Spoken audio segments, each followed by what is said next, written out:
asked me basically who I pray to.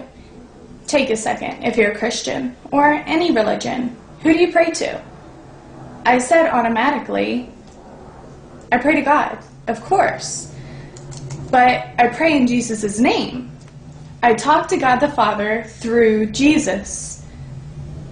He asked me, don't you believe in one God? How can you pray through God, through Jesus to God, if Jesus is God? I was shocked. I was never challenged in this way, so I tried explaining the Trinity even better with trying to explain it again. And I started having questions for myself. So I stopped the conversation altogether. Finally, he asked me to bring more proof that Jesus even claimed divinity, or that Jesus was divine, and why I believe that Jesus was divine. This was a difficult experience. The person was asking about the foundation of my faith, though. I can't believe it was that difficult just to explain and to give rationale behind the foundation, the basic belief of my faith.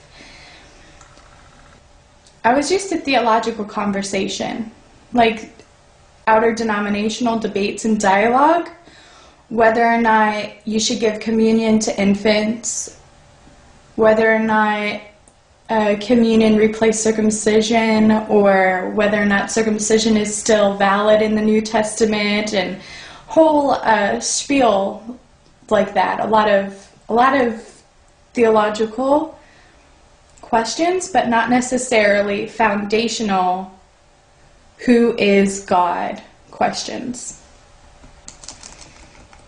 I left that day with a challenge. How was I going to convince him that Jesus was God, and that through Jesus' death we're able to enter heaven, which is the foundation of Christianity? So I went home and studied more about Jesus' divinity and how I could explain it to him. I did not doubt my faith at this point because it was deeply cemented in me, and it takes a lot to question your faith.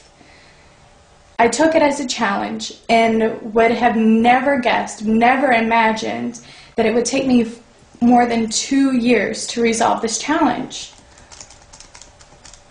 During that time, I came across other foundational questions like, is the Bible the preserved Word of God? And if it was, why aren't Christians following it? Why are there so many denominations, and what made Jesus divine? And many, many more. Those and other questions are the kind I will, inshallah, if God wills, be answering in the following videos.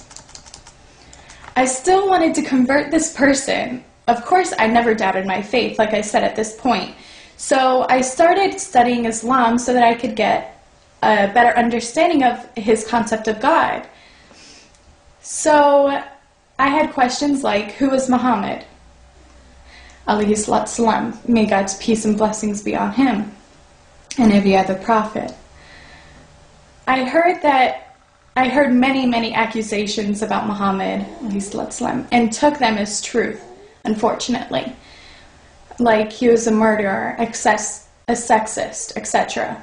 But the more I studied the authentic Sunnah, which is the life of Muhammad, alayhi salatu salam, the more I realized that he was indeed a noble character.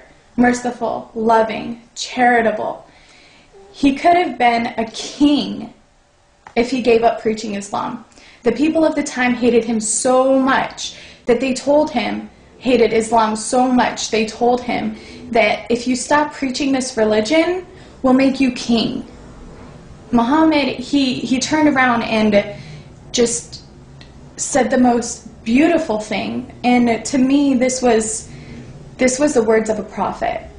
If you put the sun in my right hand and the moon in my left, I will never give up this religion. I will never stop preaching Islam. Now, that's not a direct quote, so it may be a little bit different as for the exact wording that he said. But that is just so beautiful. This man was not in it. This man was not preaching a religion for fame, for fortune, for any kind of wealth. And a matter of fact, he lived as a very mesquite, as a very poor person. His wife narrated or said that they often went weeks without eating any meat, 6 weeks without eating meat, and even more time without even lighting a fire, eating anything cooked. Their main food was dates and murky, muddy water from the well. I mean, this man, he could have had the riches of a king in Persia. He could have done anything, but instead he'd rather store up his treasures in heaven, which is amazing. I mean, the teachings of Muhammad are just so beautiful. So another question I had is, what was Islam? What did it preach?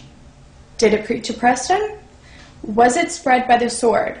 And why were there rules of warfare in their holy book?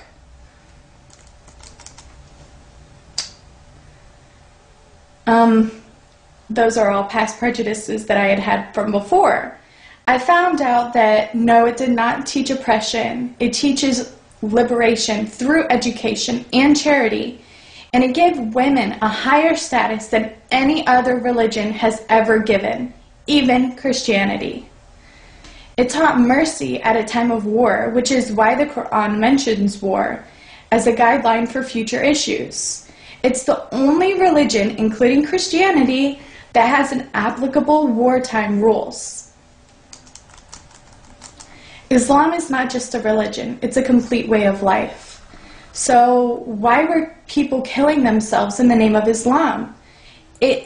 Islam teaches you to think logically, to bring your proof if you are truthful.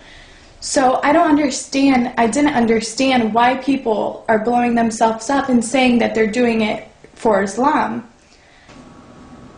The Quran says, whoever kills an innocent human being, it shall be as if he has killed all of mankind. And whoever saves the life of one, it shall be as if he saved the life of all mankind. That's the Quran in 5:32.